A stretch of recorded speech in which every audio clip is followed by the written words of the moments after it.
with your experience coming here, did you find it difficult to walk in the doors here to start working, or was it easy for you? Well, I would say it was easy in the sense that I just didn't have like any expectations. I came in kind of more on the side of learning more than getting a job. Like I knew I wanted to like work. I knew I wanted to work in a gym, but I wasn't set on a specific gym or a specific method of doing so. And I also had no idea how to do any of that. Okay. It was like I didn't know how like how being a personal trainer worked. My only experience with lifting was getting free coaching from my school. Okay. You know, like that wasn't, I didn't know about like rent, like per session. Like I didn't know that that's how like You didn't know the trainers whole operated. process, Yeah. And, you know, so once I once I started to figure that out, then I was like, okay, yeah, I definitely want to do this. But when I first walked in the door, I just didn't have any expectation because I just didn't know how anything worked. Okay. I knew like how to coach. I knew how to like relate to people because that's all I did when I was in school. And it's just, I don't know, just different when it's your job. Yeah. I guess like that was the big like change, I guess. But So it wasn't hard to walk in through the door or anything. Like I wasn't nervous. I definitely had an open mind more than anything. okay. Is there a reason why you picked Rockwell out of other gyms? I've only visited 3 gyms, and then the last one was Rockwell, and I didn't go to any other gym after that. Okay. The first gym that I visited was the B&W gym. Cool place, and they got a bunch of cool stuff, but it's just not for me, and I don't think they do personal training there. And then the next one that I went to was Hybrid, and they actually are the ones that pointed me here. I remember you telling me that. Yeah. Yeah. There was a trainer there. I can't remember her name. I think it begins with an I. She said that she used to train here. She was very nice. She was a shorter Asian woman with a buzz cut. I vaguely know who you're talking about. I can't remember her name either, but I remember her. Yeah. And she was very nice, and she was like, "Yeah, you should try Rockwell Barbell. They might help you build a book." And I was like, cool. "All right, cool." And then literally the next day I came in, and then I just got a workout in, and then kept coming back. Yeah, I remember like basically. I think I was right near the front when you came in. Yeah. Pretty sure. Maybe first or second person you had talked to or whatever. But I remember the energy being really good right out of the gate. Mm-hmm. And I remember like really casually, I was like, yeah, like, you know, to be a member, be around, kind of, you know, we'll see where this goes or whatever. But I just remember being like, man, I like that guy being here. Like, I think you were just over in the corner sumo deadlifting or something. Yeah. And I think you had asked me, like, hey, can you just like glance over, you know, if you can, keep an eye on me. I just want to see what you think about what I'm doing or whatever. And it was kind of easy right out of the gate in the sense that, like not big picture stuff, you know, like we weren't even thinking about you working here and, you know, developing a real relationship, but just having you, I don't know. I feel like if someone is over on the other side of the room, if it feels easy for them to be there in the same room as you, that's a really good start. Yeah. You know, and sometimes people will be around and you don't feel that. And I've learned to kind of recognize that in all facets of life. Yeah. But especially here, you know, trying to recognize who's a good addition and who might seem like they're a good addition in the moment because volume always seems like it's positive. Yeah. You know, and then, you know, down the road, you realize that it's more of getting the right people. I'm sure you've even noticed that in the 2 years you've been here. Totally. Who the right ones are to the puzzle. To that, like knowing like the right people versus like the wrong people, I guess. The biggest thing with that too is just keeping an open mind, because the people that are almost every single time, the people that I don't like at first, yeah, they grow on me. It's like my client Joey, during our consultation, all right, he was my third lead that you gave me ever. Mm-hmm. And he interrupted me. I'll always remember that. He interrupted me and he said, "Wait, how old are you?" And I said, I'm 24. And he goes, okay, I've been lifting since before you were born. And it's like, all right, what are we doing here? But, and it was just like the little snarky remark. I was like, I hate this guy. And now he's one of my best friends. Yeah. You know, like I've been training him for 2 years. I love that man to death. Yeah. There's not a mean bone in his He's like body. one of the sweetest dudes in the gym. Yeah. Like you by know, far. he's so thoughtful when it comes to me. He got his partner to sign up too, and I was training both of them for a little bit. Yep. Like he just all around great guy, but it definitely started out with me not liking him. Yeah. You know, but like the wrong people can always grow and, you know, become like part of your squad and like part of your favorite people. Yeah. And the last thing I'll say about that too, and I'll let Matt kind of run with it, but You're good. it's nice. I feel like we're really lucky in the sense that with all the people that we're able to train, like we're there to do a job for them. But then as time goes on, they really offer a lot of things for us to help us in our lives, whether it's like personality or perspective or, you know, maybe even networking or just Even like a friendship. Friendship. Yeah. Like people will go above and beyond to help you out when like they're already helping you out. They're already giving you an opportunity to work, you know? Yeah, I feel like I've built some of my cool, best friendships out of training people. Yeah. Like some of my clients now are my best friends. Yeah, I didn't even really think about that. And the older I get, the more I like gravitate to those people. Yeah. You know? Going kind of off that, you know, like if you're training someone twice a week, like as a trainer, like I sometimes see clients more often than I see like my parents. My parents live in the city, you know, like it's like, if you train them enough, you start developing like a closer and closer connection. Like, you guys are going to be really tight, you know? Time does that. Yeah. Yeah. Okay. So going on from that, so let's go back to you coming here. Yeah. Out of college, you were a collegiate athlete. Mm-hmm. So let's talk about you coming here and changing your training from your college-based training into what you're doing now. Yeah. And the process of how like you got to where that is. Yeah. And all that stuff.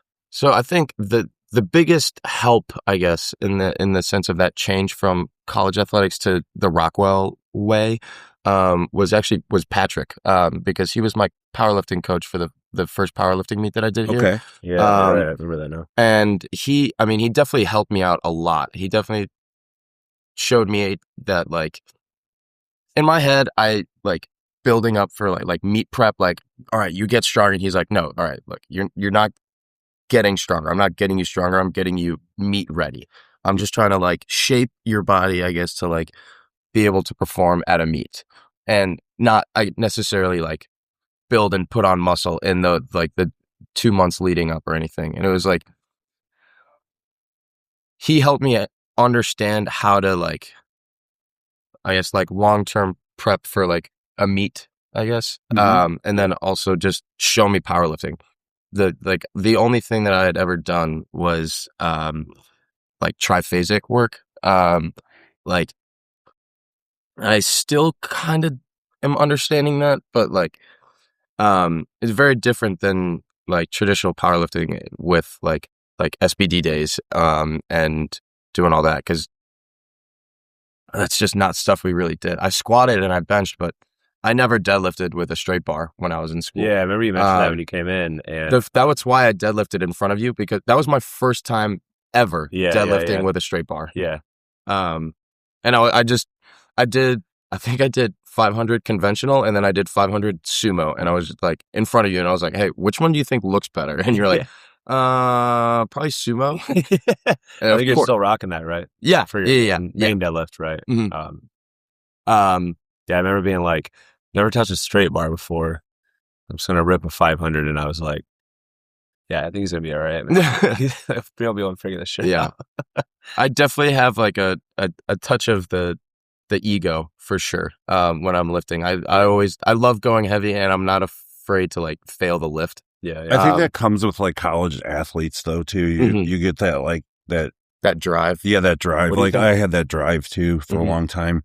Like especially with powerlifting, when I first started, I was like hungry, and I was doing everything to like just prove that I can do the best I can do. Yeah. What do you guys think that actually is, as far as like, because I didn't play, college sports. I was kind of done with playing sports by the time freshman year hit. Just everything else in life took my interest. But what do you think that is about, being an athlete on a team that puts that into your brain in a different way than someone? Because there's a lot of hungry lifters out there, right? That are just they're hungry, but not in the way that you guys are sort of built. I think it's because of the way we were raised. Like our dads probably had put a lot of pressure on us about that? Is that true for you? My dad never put any pressure. See, my dad always put a lot of pressure on me to be like. So might have started with like athletics. young, like in childhood for you. Yeah, and then like going to like school. Sorry, going to like college prep schools, and like my grade school was like a football heavy school. Yeah. It was always just like the culture, and then when you did it, like the coaches were tough on you. Yeah. And it was hard, and it was like, you got to do good. You got to do good. You got to do good. And for me, that never went away. Yeah. Until my 40s when I finally gave my ego up. Yeah. What were you saying? Very similar to you, like about like college prep. The high school that I went to it's one of like the best football high schools in Illinois. They win state like every year. Which high school is it? Loyola Academy. Oh, yeah, it's out in the burbs. I actually went there, I think, maybe 3-4 weeks ago for a basketball game. Oh, yeah. I didn't realize that was your high school. Yeah. It's a good. I lived in the city and then commuted there every day. It was horrible, but that is a commute, my friend. Yeah. Taking the metro at 6:30 in the morning every day that's honestly, it helped me get like better for here because I've been waking up at the true crack of dawn since I was in like high school. It didn't really seem like a problem for you to switch over to that. Yeah. That makes sense. But yeah, the college prep, like big heavy football school. Like I went to the high school where you had people like in like 14 through like 18-year-olds going and lifting in the weight room during their lunch period. I did that a couple times. I had no idea what I was doing, but I loved it, and I was doing that. I was squatting. I would rip my khaki pants, squatting. And then I have to walk around the rest of the day with the holes in my pants, It's so you weren't even in what was your uniform? It was just like khakis and then a school polo. I hated it. We had to wear khakis and polos in the summer, but the winter we had to wear ties. I didn't have to do that, which was kind of crazy. We didn't have to wear ties, which is nice. I didn't really come to know the whole like type of Chicago private school thing until I was, Where'd you here go to high school? Marian Catholic. Oh, okay. Yeah. So it's like the same as Loyola. We were mainly public schools. Yeah. Well, junior high, there was a lot of private schools. And then I think high school, maybe there was one. But I didn't really know about the whole Chicago culture until I lived here for a long time. And it's super interesting, man. Yeah. Like it's really, really different than, your rural situation or whatever. It definitely is. But yeah. Another thing I wanted to say too, you said like childhood, and that's what like helped you with the drive. Yeah. Like your dad was. My dad never really pushed me or anything, never set any like high expectations, but he was always in my corner. Every single game when I was a kid, he was there. My mom too, all right? But the competitive aspect for me didn't come from my dad, it came from my older brother. Oh, nice. I have always viewed me and him as equals. Even though like when we were kids, he was 2 years older than me, I was on his teams. Yeah, like I never viewed him as being better than me. And like when I was in 6th grade, I was playing on his 8th grade soccer team, and it was just kind of like that for everything. I never like I put myself to his standards, and that's just like I guess what helped me like rewire myself to like, all right, go get it, Your brother's an athlete too.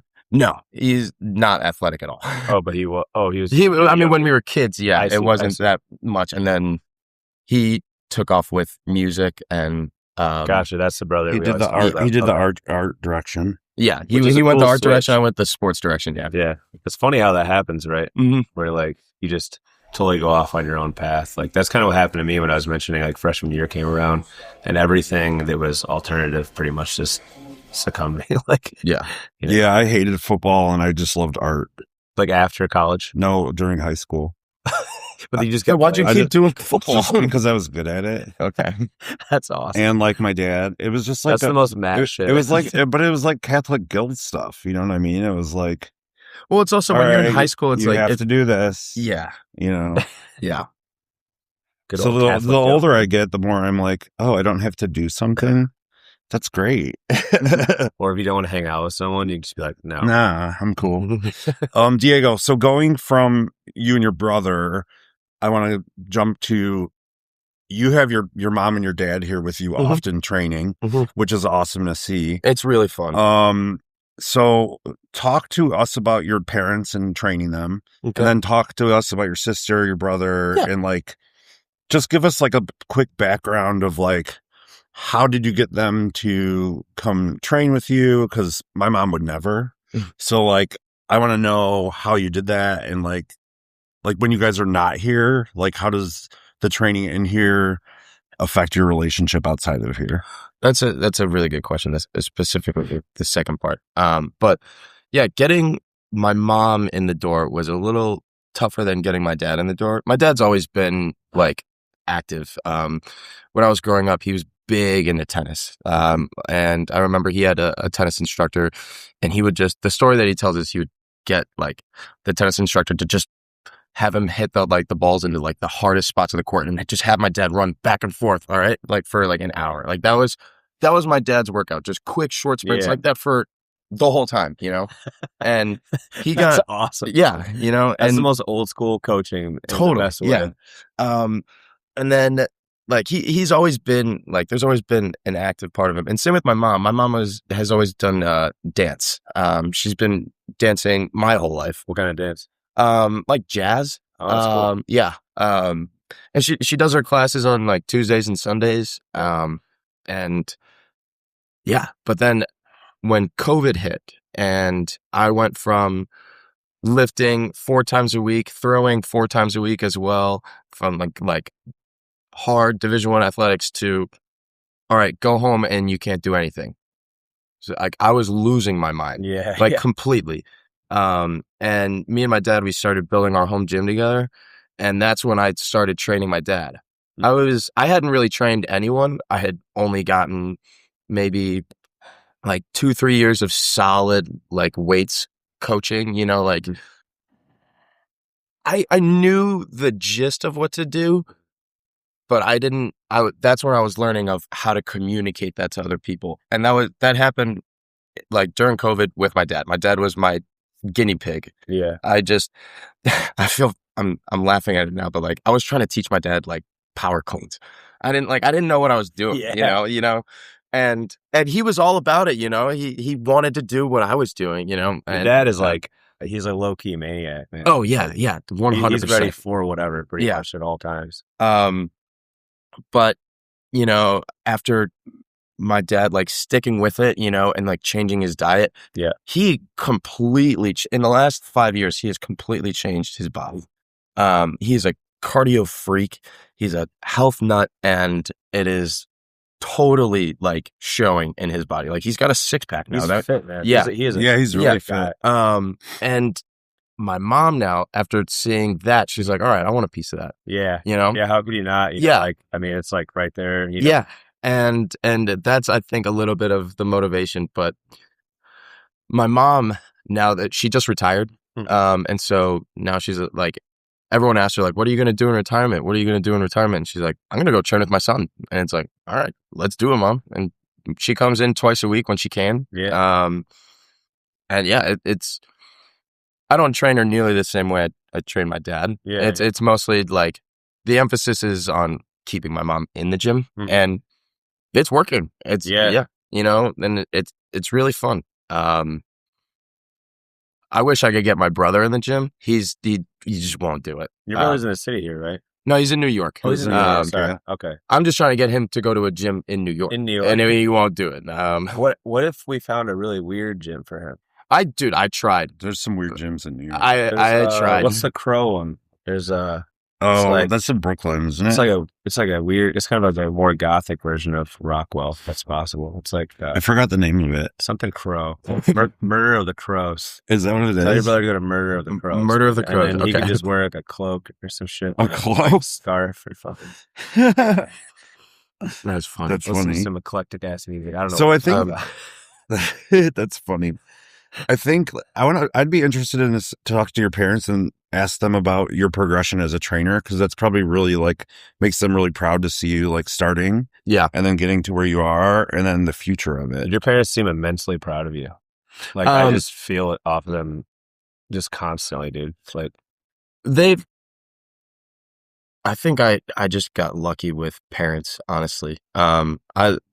I feel like everyone will say that about their parents, but my parents have only shown me nothing but support, you know? That's great. And like even when I was a kid, they kind of like treated me as if I was an adult, if that makes sense. Like if they had like guests over for like a dinner party or something, me and my brother were at the table, you know, talking with my parents, like, and their friends who were like sense to me, like 30 years older than me, you know, and it was like, like they've always treated me with respect and then supported me. And I don't know, it just felt like a little bit different in that sense compared to like other kids my age when I was growing up. But I think there's something to be said for that. Like I'm thinking back, and I had a similar situation with parents where I think I also got really lucky, you know, and I think that I don't really remember there being times when I was a kid or even a teenager or a young adult that we weren't in that circle. You know, like my dad had all of his firefighting or all of his firefighters,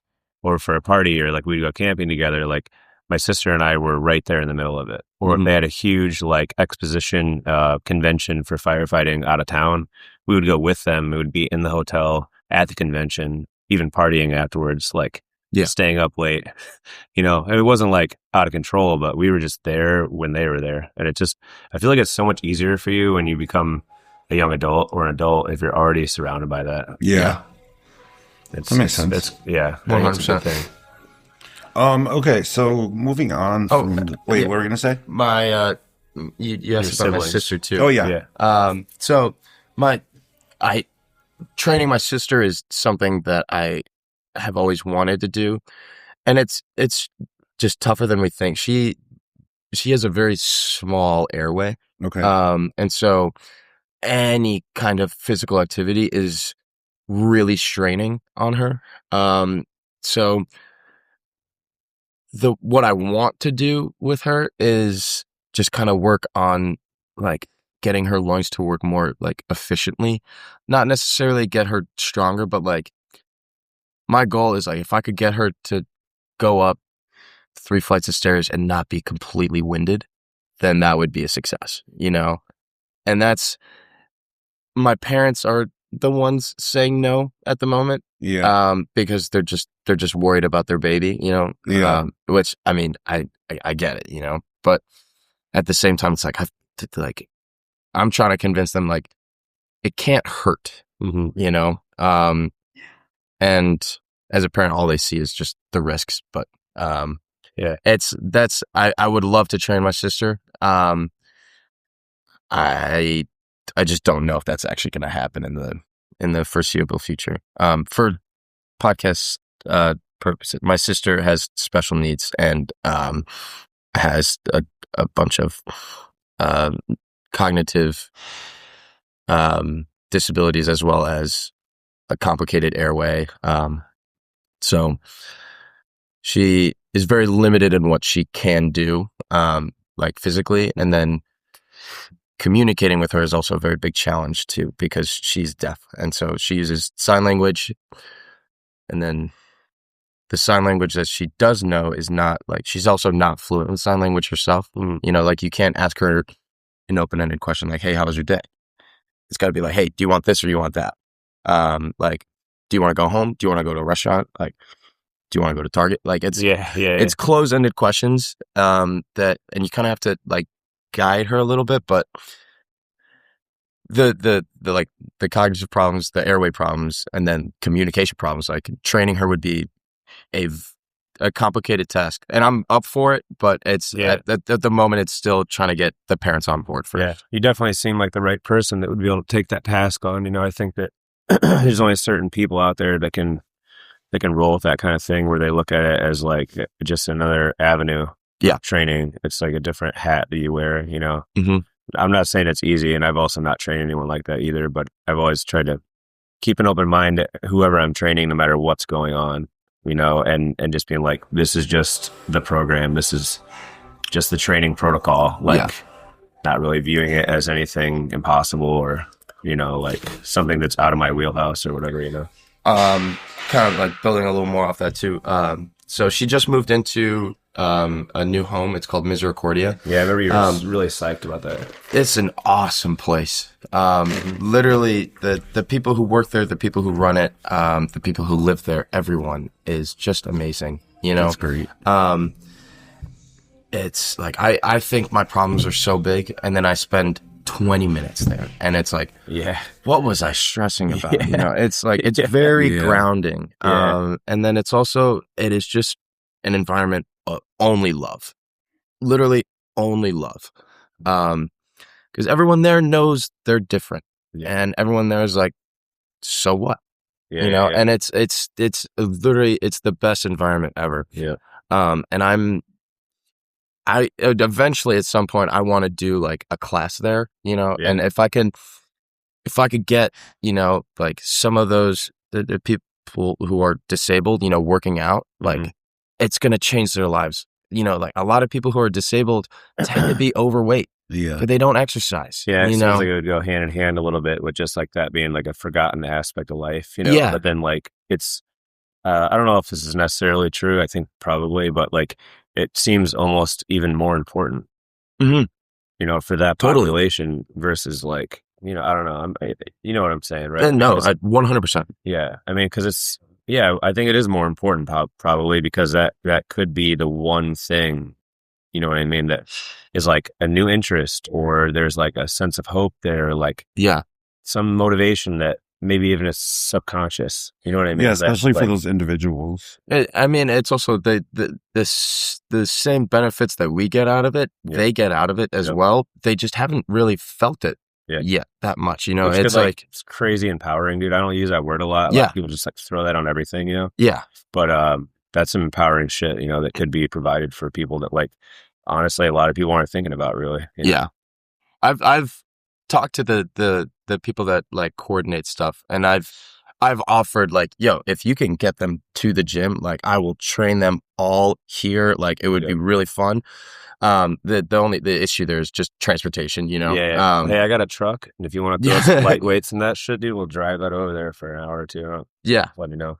But like that's definitely something that I'd like would like to do for sure. Absolutely. You could set your mind to it and figure out a way, I'm sure. 100%.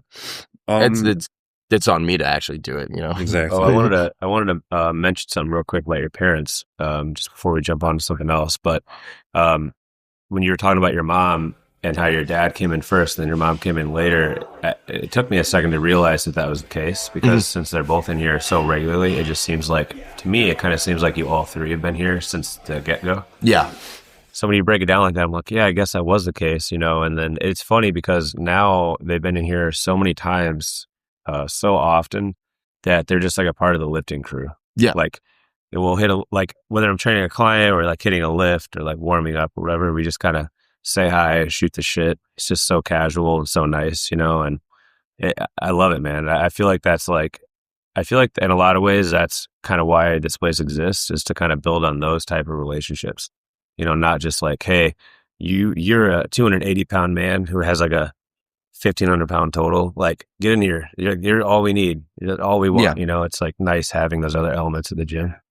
Totally. And it's been really cool seeing them get after it. And the last thing I was going to say about it is that you don't give them like the diet workout, you know, you give them the real shit, like especially your dad, but you give both of them the real shit. And they're pushing the sled, they're lifting weights, they're you know, they're carrying sandbags. I see your dad doing stones, your mom's on every machine, like, and the coolest part about it is that they're all smiles the whole time. They just love it, man. And it's really nice to be around.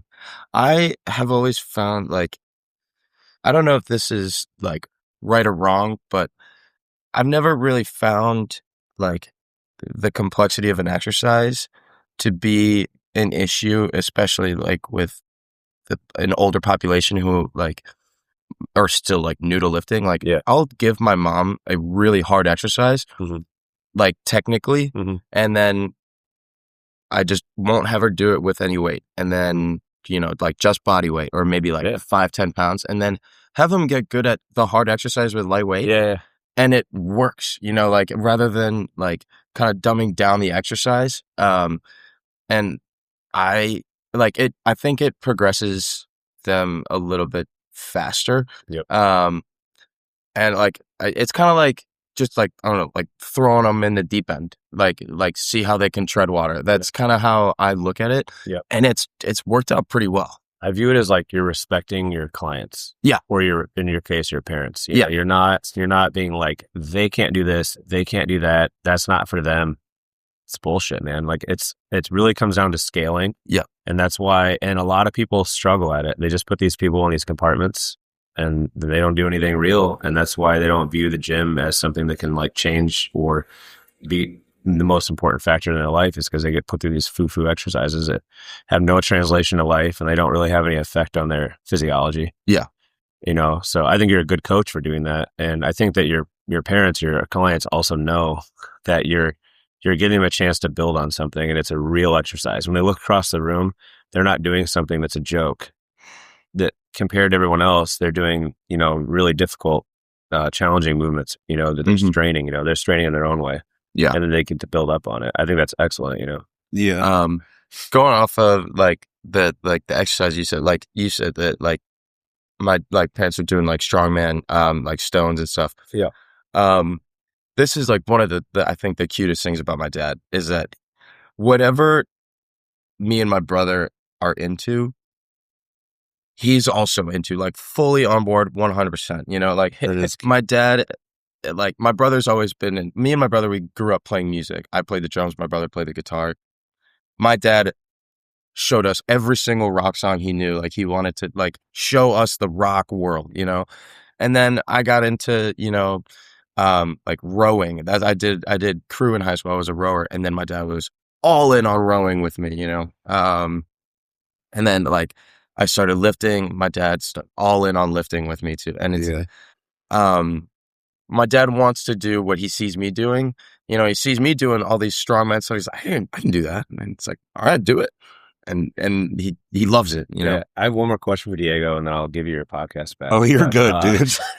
But do you think that was a trait of your dad's, like pre you guys? Do you think that he was maybe always like that, like just in life, like with his friends or like his family?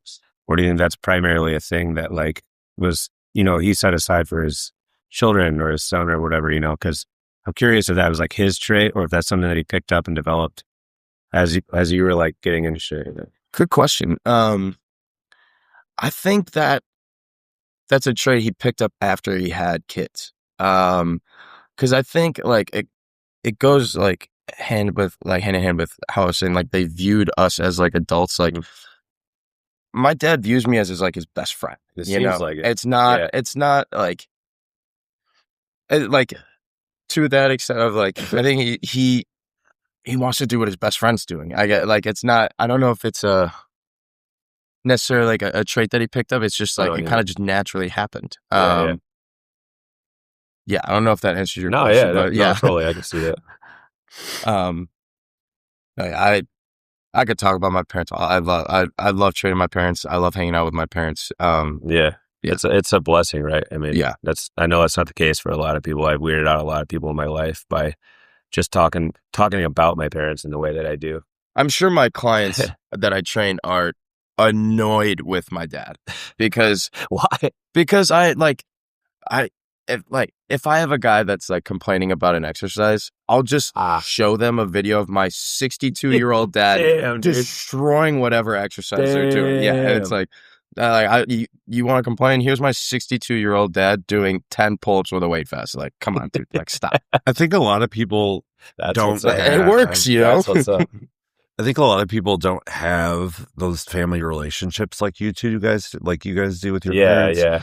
And I think like sometimes people don't know how to react when they see that and they get like jealous. Yeah. And they just kind of like, because like honestly, I have a good family relationship as well.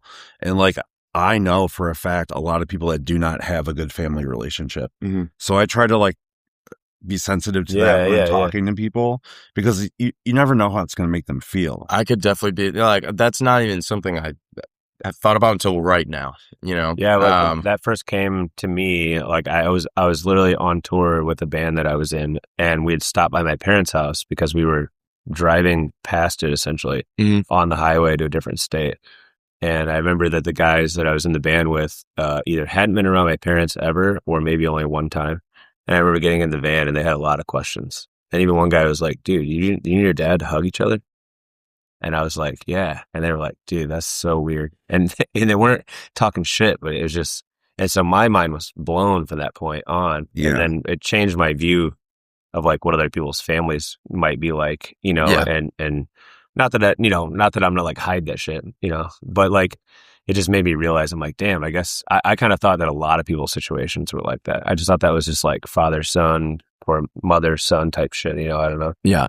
One more thing I want to shout. One more thing that my dad did that I didn't realize how crazy it was that he did this until I got older. But when I was in high school, I had to like be out of the house at 6:15 every morning to make my train to go out to the burbs. My dad woke up before I did, woke me up, and made breakfast for the whole family before taking me to the train station at 6:15, and then coming back, getting ready for work and doing all this, and then going to work himself. Like, I didn't ask him to do it. And it was like, he did that for 4 years, waking up at the ass crack of dawn to wake me up, cook me breakfast. It was like, I definitely didn't deserve that. And I could have done that all myself. Like I was a big boy. I could have cooked myself eggs in the morning and when I was in high school, and he just did that for me. And it's like, I didn't realize until I like got out of college that I was like, holy shit. Like, thanks, Dad. He did so many. Well, and I bet he was so happy to do that too. And that's, I want to have a family at some point too. And hearing that, I'm like, damn, dude, I could do that. That'd be so awesome. Like such an honor to be able to like get up early, take care of your family, make things easy for them before they go do their stuff for the day. That's a cool thing. Yeah. Yeah, I was just gonna touch on the scaling thing that you were talking about. And like, our relationships that we have with our families and how we present them to like our clients, and like scaling all aspects of like exercise to our clients. I think if you learn scaling with like how to present exercises, how to push people a certain way, I think that builds a lot of like client retention in the long term.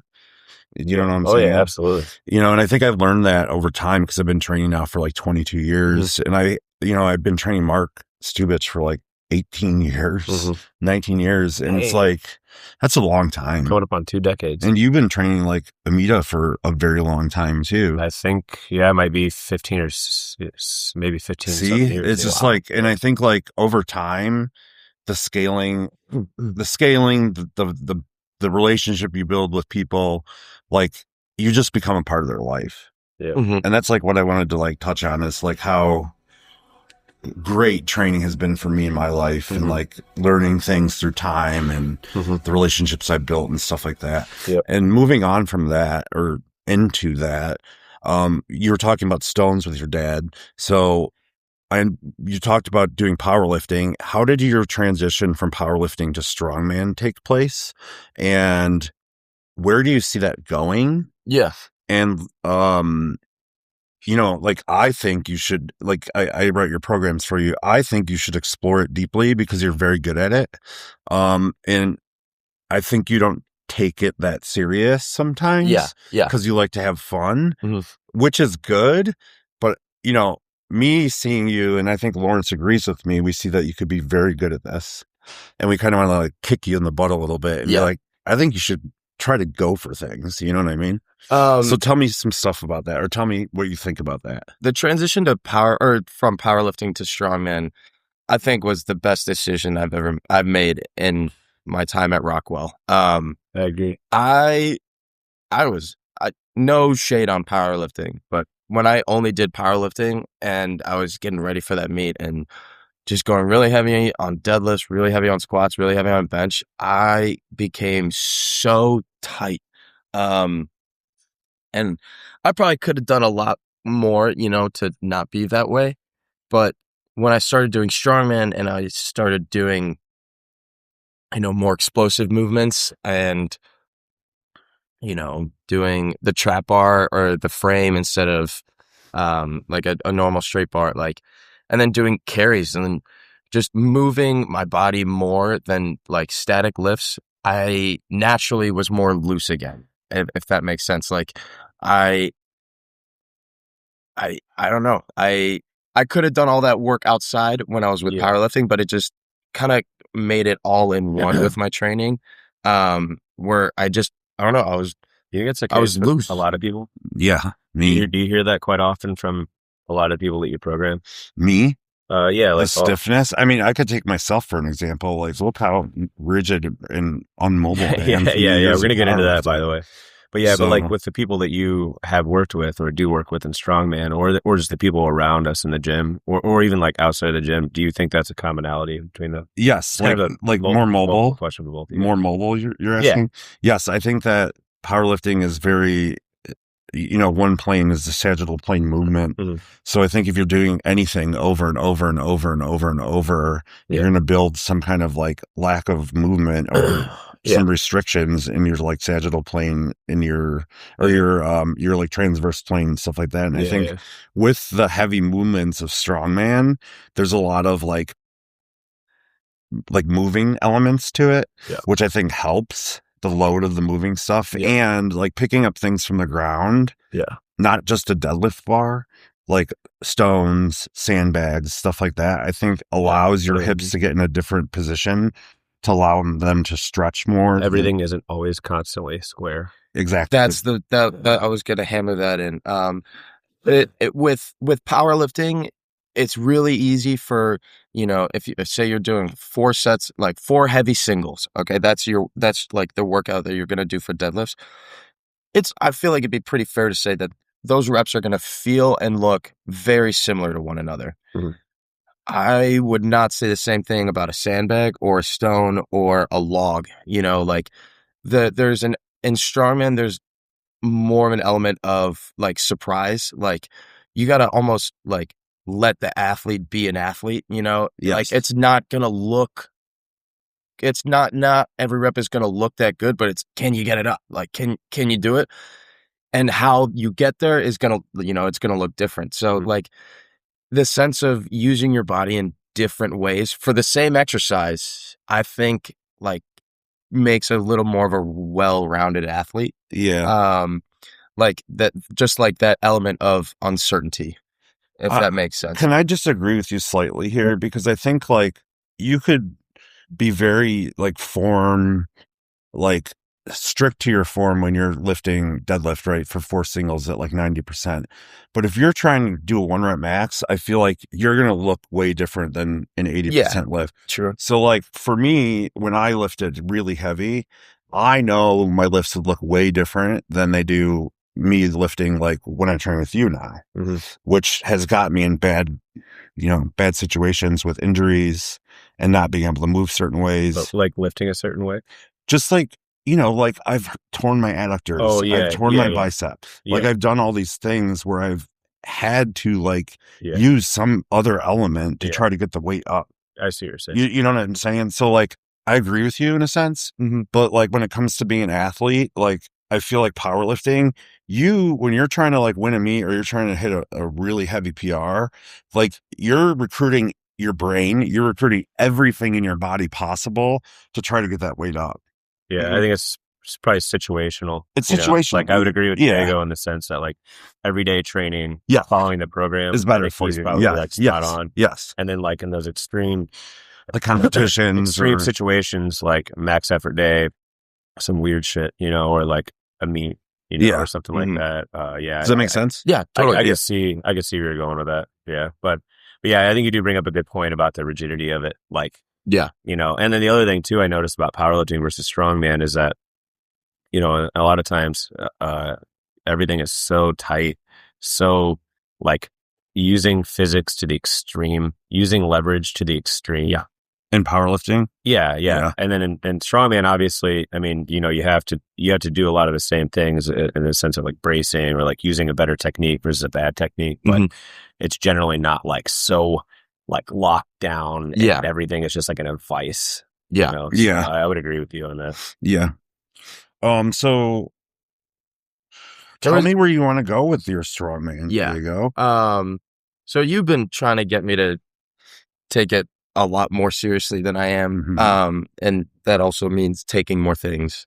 I know you want me to do that. I didn't tell you to I don't want you to. No, but you and Inez have teased me about that. Yeah, but we're just teasing you. Yeah. I never said inject yourself with anything. Taking more things. Yeah. I mean, No, I like it. Taking more things. I mean, you Right. could take glucosamine and turmeric. yeah. You got me on that, actually. Turmeric. That was good. Put like a little like Latin twist on that shit. yeah. Dude. Oh my god. Turmeric. Turmeric. Yeah. Oh my god.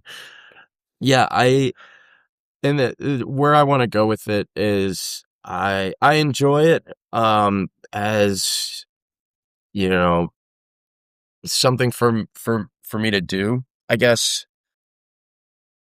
I mean, I love strongman. I don't know if I want to do anything To put anything bigger in your body to make it better.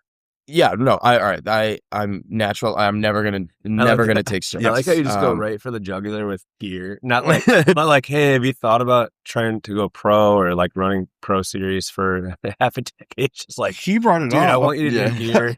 No, I mean, I didn't bring that up. it is just like the biggest limiting factor, I would say, to doing strongman, because everyone that does strongman is on gear. It's similar I understand to that. powerlifting to a degree. Like if you're gonna get really serious about powerlifting, Yeah. I mean, even the drug-free people, like, I don't give a shit what you say. Like, you're still doing shit, Yeah. like behind closed doors if you're serious. You're doing some weird shit. Yeah. Yeah. So I will never take any gear. I will never do like peptides. I won't do anything in that nature. The closest thing I will do is like dry needling with a physical therapist. Like that's the only thing that's going in my. No, I respect that. For sure. But where I want to go with it is, I don't know if I would do anything bigger than a local meet. Probably one time I would go to nationals, just to say I did. That's fair. But I don't have that drive of wanting to compete on the big stage in that sense. Like, yeah, I don't need it to prove to myself that I'm strong. Like, I know I'm strong. I don't need to. Yeah. I don't need to prove it to myself that I've already done that, if that makes sense. I think that's a healthy thing, man. It is healthy. I would do natural strongman. That's a new and up and coming thing. It is big. I think there's probably a big market for that down the road. Wait, there is? That's a new thing? Yes. Oh, I bet you in the next 10 to 15 years. It's a little small. Like, I think they're like, the organization as a whole, like, only has like 3,000 followers on Instagram. But when it's the account opened a year ago, and they're at like 3,000. Yeah. I've been following them, and I would rank pretty decent. I wouldn't be like towards the top or anything, but of the videos that I've seen on their Instagram, like, I could be competitive for sure. Yeah. And that would be fun, I think, and that would be definitely good for my career to be more involved with them. But yeah, at the same time, it's just like, it's hard to see that far out sometimes. Yeah. Like, I'm very head down. Like, what am I doing right now? At least that's where I'm at in my life right now. Like, it's kind of just hard to look up and see the road. I think that's a good thing to a degree, man, because it seems like it's working for you. I don't see so far any negatives from that. I've only seen extreme positives from it, you know, and I think that a lot of times it's just my own personal experience is that if you do that long enough, eventually you look up and you see a lot of crazy shit that's unfolded in front of you because you put your head down for so long and just focus on just working hard in whatever facet it is, you know? Yeah. So touching on that, both of you are natty people who have never used steroids. Now, how is that flex? There you go, buddy. How is that being in a gym like Rockwell, where there's so much of it, like, and not to like put us on blast or anything, but like in our gym, like, you know, there's a lot of people that use steroids. Does that make you guys, how does that make you guys both feel? Like being around your peers? It makes me feel better than everyone. Okay. Well, Straight up. Yeah. Yep. Like if the fact that you take steroids and I'm stronger than you, like, suck it. That's Like there's that it makes me competitive nature. it makes me feel so much better. Like I'm not even kidding. Dude, I'm Nothing will dying change right that. now. And Lawrence, how about you? Or does it not affect you? Oh, it definitely affects me. All right. So how do you feel? Like, I want to know how. Well, I'm just going through. Mine's like a multi-answer, I guess. So then I go through different phases of it pretty regularly. Okay. So sometimes I find it really motivating to be in the same room as those monsters, those just total freaks, and Sorry about that. garner respect from those people. Okay. You know what I mean? Because they're doing shit at such a high level. And then to be able to have those same people like watch a lift of mine and yell across the room or give me a fist bump or just like ask me how training's going. Yeah. I feel like there's a lot of respect in that sense, and that really motivates me. Then I go through phases of depression where, you know, I'm in a room full of those people doing extraordinary things, and I will try to hold myself to a similar bar. I don't think that I'm squatting the same as a person who's on like cocktail shit. You know? But sometimes, you know, it eats at me a little bit, and I'm like, damn, dude, like I got to do better, man. I gotta, you know, I can't allow them to do that over there, and then I have like my piddly ass shit going on over here. Yeah, you know? I get it. But That's then it pushes me to be better. So, so I think as long as you can deal with like the mental beating, you know what I mean? It's kind of a good thing, you know, for me. And then I don't know, there's probably periods of time where I kind of feel like Diego. Yeah. Where I'm like, fuck all y'all, man. Like I'm doing this shit. Like you see the shit that's on the bar, I don't have anything help me do that shit. Yeah. Except for like 25 supplements that I take every day. Like, you know what I mean? like no peptides. Yeah. No peptides. Right. Or whatever. So some peptides, but you know, so it's like, it's just dependent. It could be month by month, could be day by day. I don't know, man. I'm kind of all over the place with it. And then it's weird because I've been around gear now for so long, even before Rockwell. So let's say when I was competing in powerlifting for 5 years pre-Rockwell or whatever, Rockwell 11 years. Like that's almost 2 decades being around gear. Yeah. Mm-hmm. So you get used to people talking about it or talking about, you know, my test levels at like 1200. Like that seems fairly normal to me now, which is funny to say. Yeah. So like it's so normal to me that I don't know, I almost it just seems kind of like a part of daily life to a degree.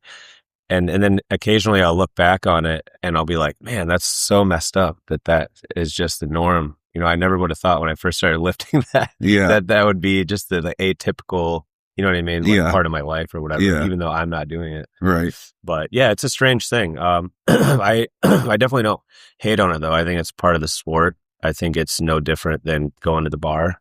Yeah. You know, or going, you know what I mean? Going to the distillery and getting your, you know, dispensary, your weed, you know, like whatever, you know, or like all the other shit that people take, you know, that people don't talk about. Like people like just blasting Xannies all the time for fun, you know, like, I mean, I don't know, like it's an interesting thing, dude. I don't know. Like I just flip flop all the time, you know. I'm also completely sober and I have been for 22 years. Yeah. So that's another weird thing where like I'm this like straight edge dude. So for your monsters before you go to bed. Energy drinks. You drink Monster before you go to bed? Yeah, I was blasting one of those Liquid Death. Dude. You know the energy drink, the Liquid Death one? Yeah. I had it for open mat last night because I went to open mat after bench. Okay. And then we got pizza last night. And then I had it on the way to pizza. And then when I got home, I was like, well, I really want to watch some jiu-jitsu videos before I go to bed. So I was just like drinking it before I brushed my teeth so I could watch some videos on gi. That's funny. So, you can just sleep right after that? Right away, dude. That's crazy? wild. Yeah, I had my last 2 sips, and then I used my electric toothbrush, and I laid down, and I was out. If I have a coffee at 5 p.m., I'm going to be up until like 1 a.m. I think you have to train yourself mentally. Yeah, they told me last night you have to tell yourself it's not going to affect you. They told me I'm a pussy because if I have coffee at 3 p.m., I can't fall asleep. They said, train your mind better, man. I was like, okay. That's funny. It's like when you tell me like, hey, I'm not really feeling well. Should I stay home? I'm like, dude, think about it. I'm like, he's like, don't tell anyone else. Yeah. And Matt's like, Matt keeps getting me sick. I'm like, what an asshole, dude. Yeah.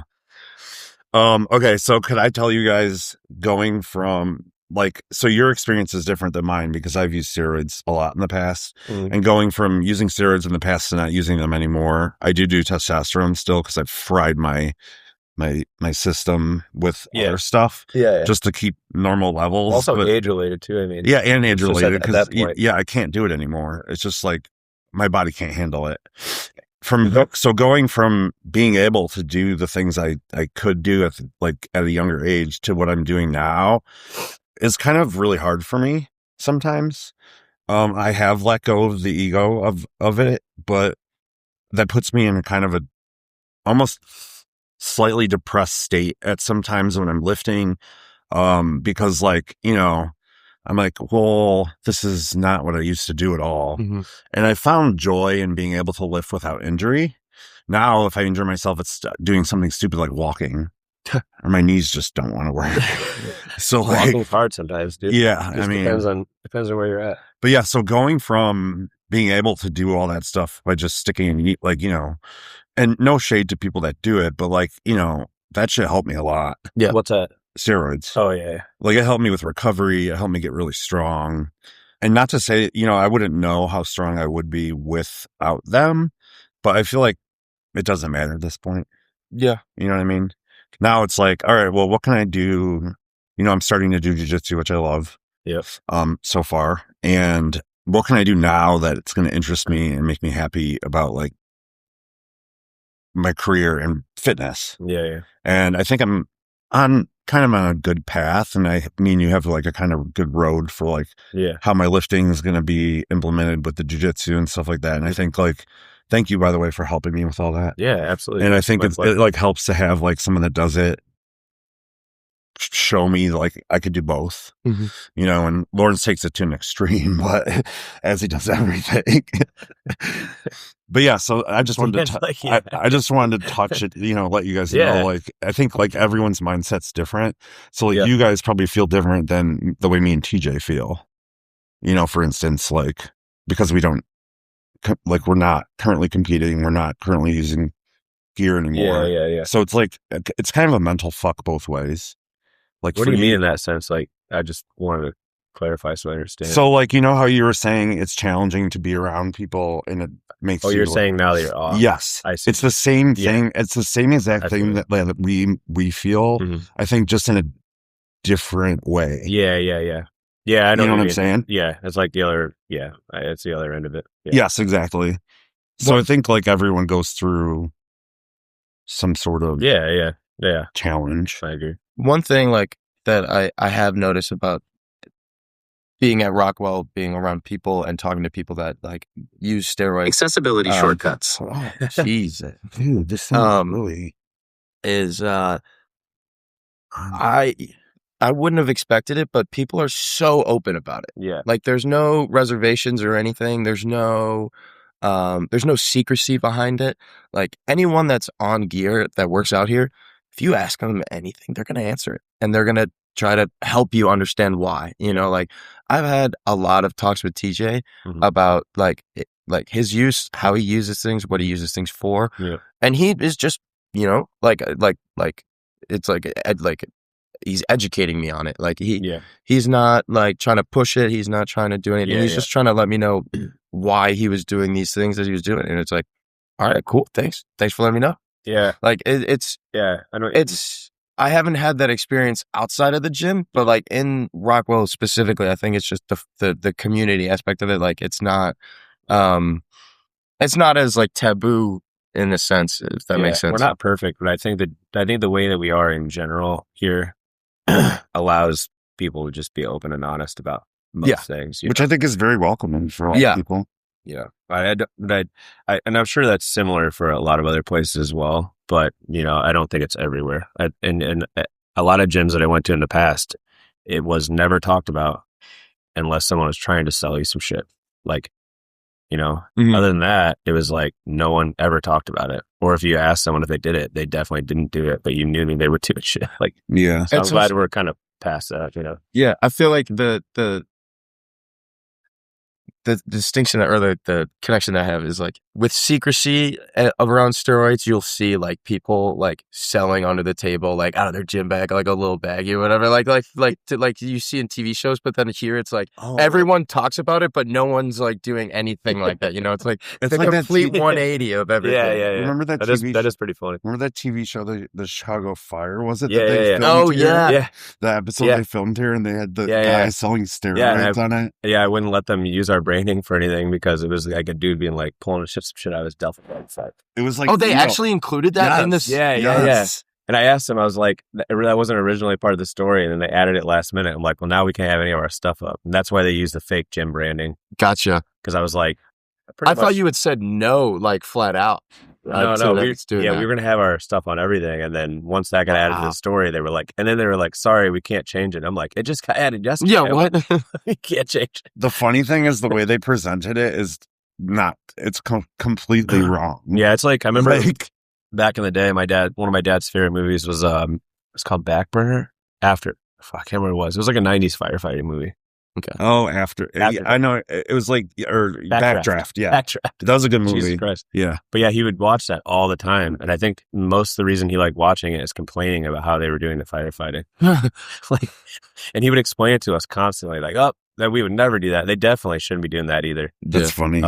So I think it's just kind of atypical for like TV or movies to cover shit and just like it's their view of or it's maybe how the audience might want to see it. They don't want to hear too much complex shit. They just want to see some action or whatever. But I don't know if I'm cutting you guys off or not, but I definitely wanted to talk really quick about you're good.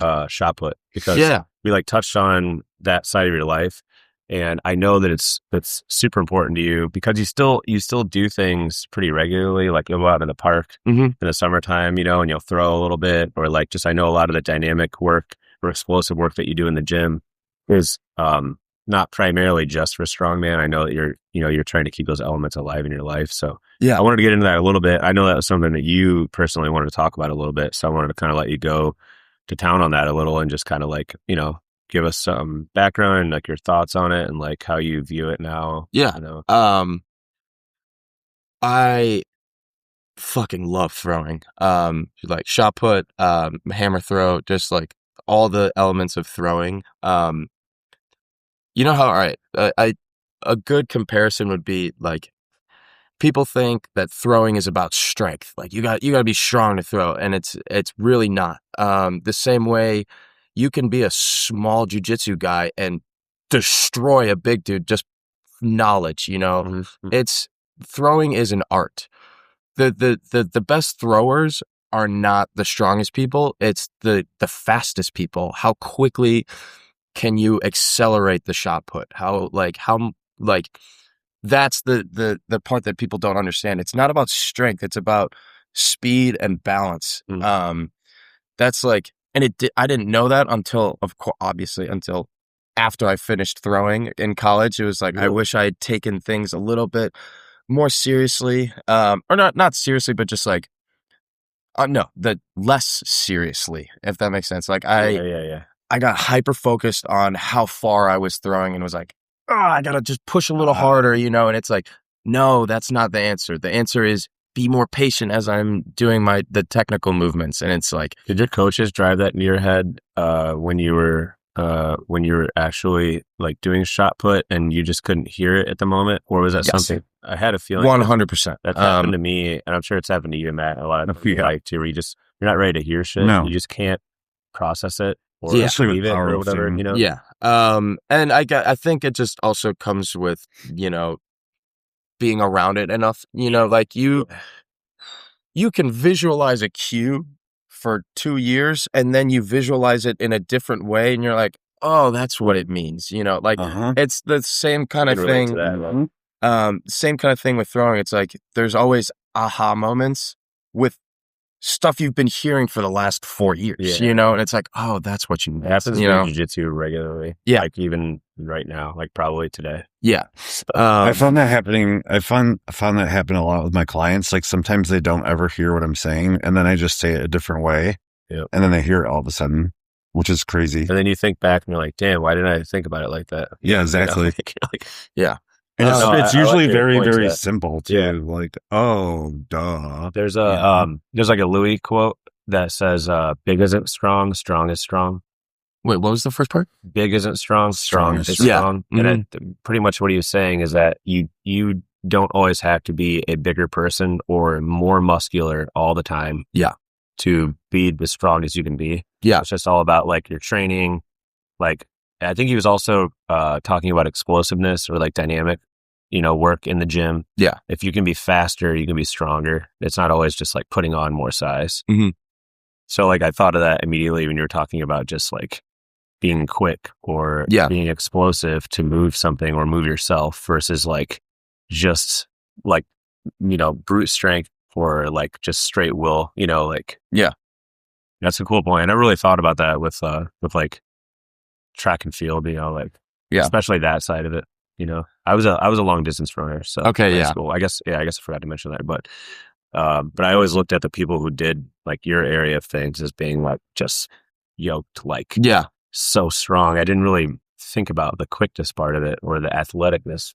And that's, definitely, I would say one of the most limiting factors of the sport is everyone outside of track and field sees throwers, they see these big, strong dudes and they think, oh, I can't do that. I'm not like them, And it's like, people think they have to be big and strong to be a thrower. And it's like, it's really... I did for sure. Yeah, you really don't need to be, there was plenty of people who were smaller than me who could outthrow me. Plenty of people just because they were quicker than me, and it's not something you would originally think about, but it's like, it's like getting over that like mindset. If there was a way to just tell people like on blast, like, hey, you don't need to be strong to be a thrower. It's like, the sport would be much bigger. Or powerlifting, more strong. Yeah. Dude, 100. Yeah, totally. Yeah.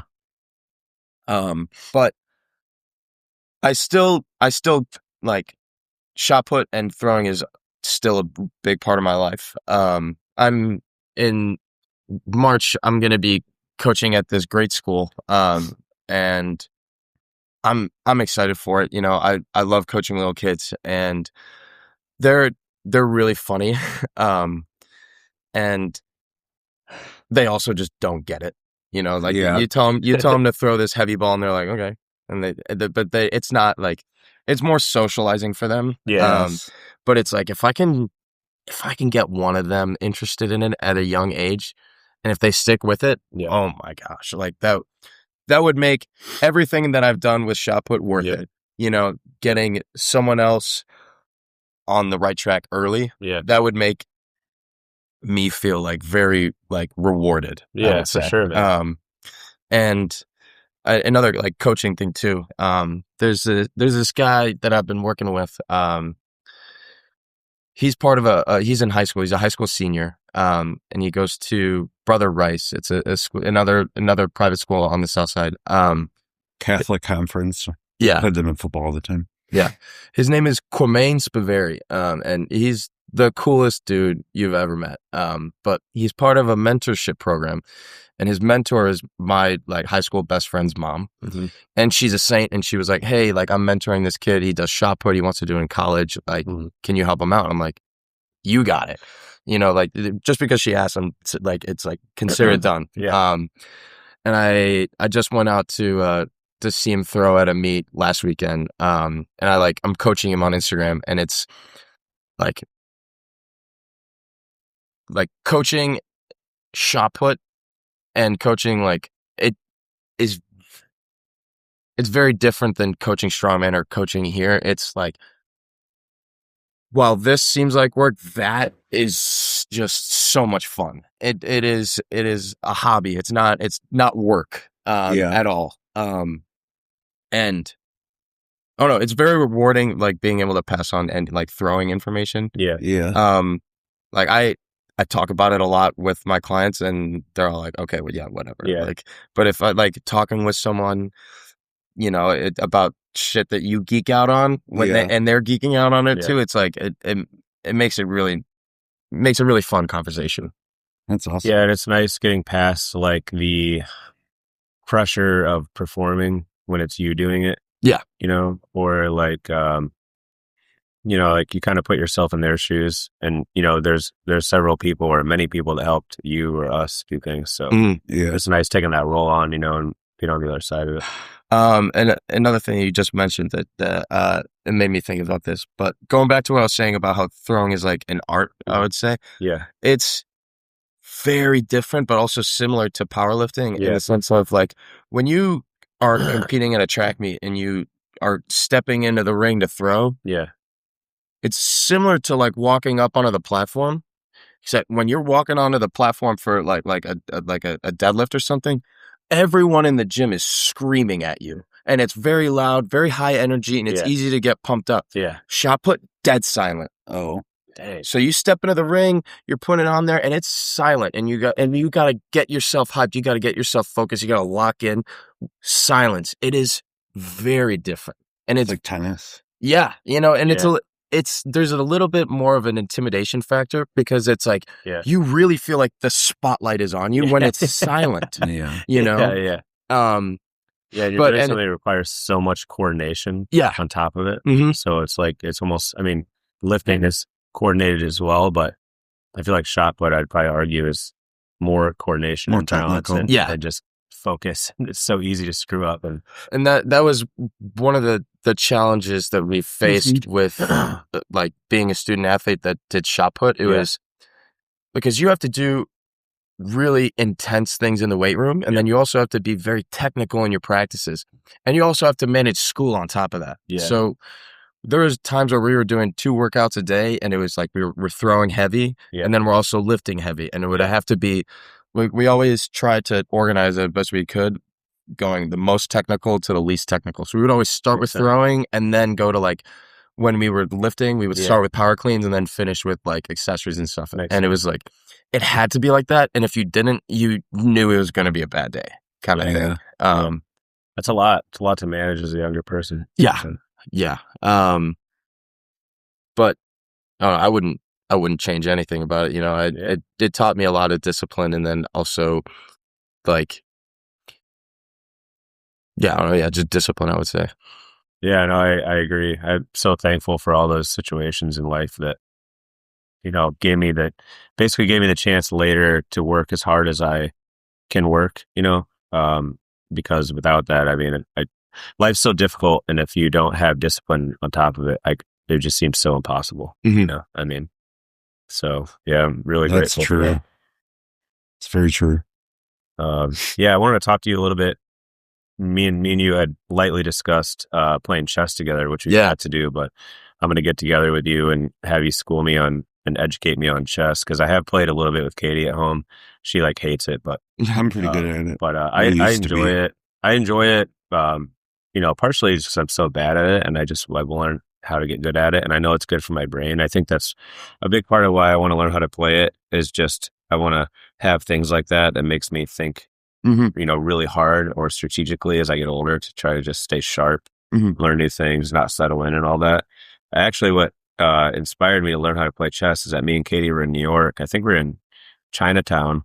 This is like maybe 5 or 6 years ago. We were just walking through a park, and there was literally like 50 people playing chess in a park, and it was like March. With their timers? Like early March. The little chess hustlers? Yeah, dude. Yeah. And like winter coats, you know what I mean? They're all bundled up and shit. Mostly everyone was smoking cigarettes, which is just cool shit. Yeah. It's not for me, but I appreciate it. So yeah. And I just said to Katie, I'm like, man, I want to eventually learn how to play chess. Like, I want to come to this park and play chess with people. And Katie burst my bubble. She's like, I don't think that these older Asian men are going to let you play chess with them, bro. Like, I think it's a tight club, man. I don't think but either way, but that's kind of what got me interested in it. And I know, just from us talking about a couple of weeks ago, like you were like, yeah, I love playing, Yeah. And so I know that was something you wanted to get into a little bit. Yeah. And I just wanted to talk to you about like what got you into it. Like, why do you like, playing, or like, my grandpa on my dad's side is he's the one that got me into it. I would play him, and when I was a little kid, and he would school me. He never let me win. He never took it easy on me or anything. You can't. Yeah. And what do you mean, man? You have to learn that way. That's how I learned. Gotcha. Yeah. I got hammered. But go on, and I'll explain how I learned. Yeah. Into your... And it was always like it was never, I didn't learn any like technique or any like openings, like any book stuff, with chess when I played with him.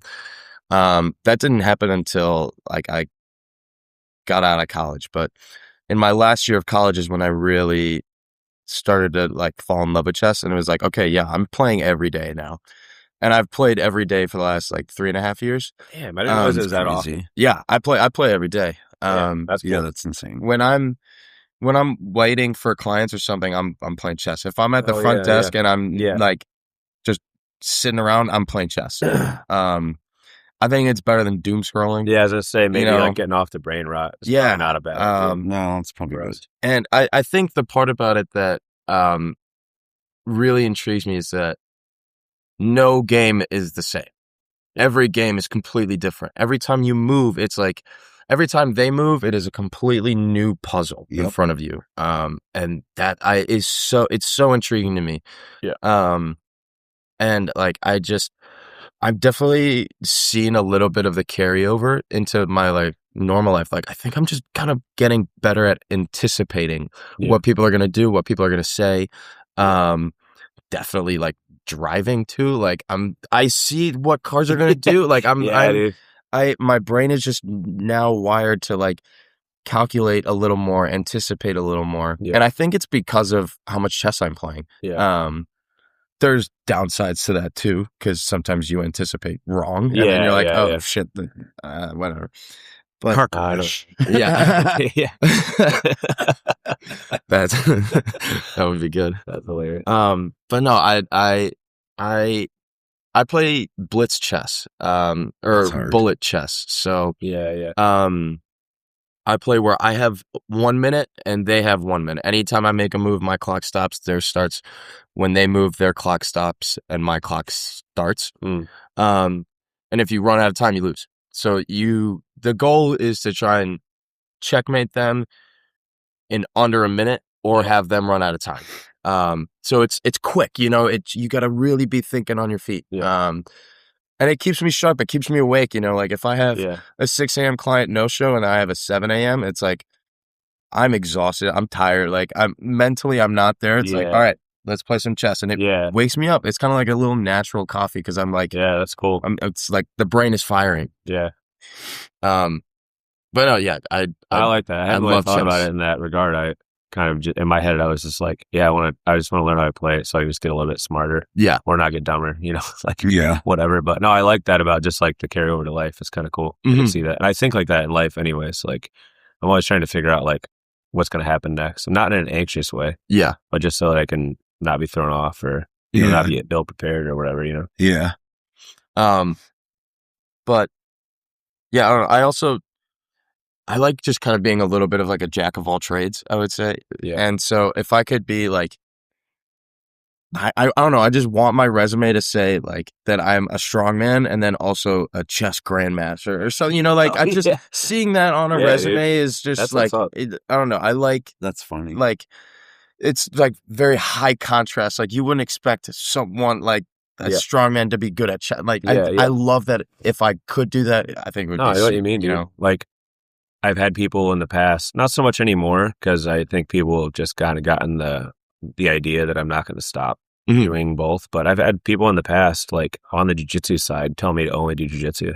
Yeah. Or many people on the powerlifting side tell me to stay in my lane and only powerlift. I have no business doing both. So they're going to hurt each other. Like, and the way I look at it is that when I'm 50, or whatever, I want to be able to be like, I'm a black belt in Brazilian jiu-jitsu.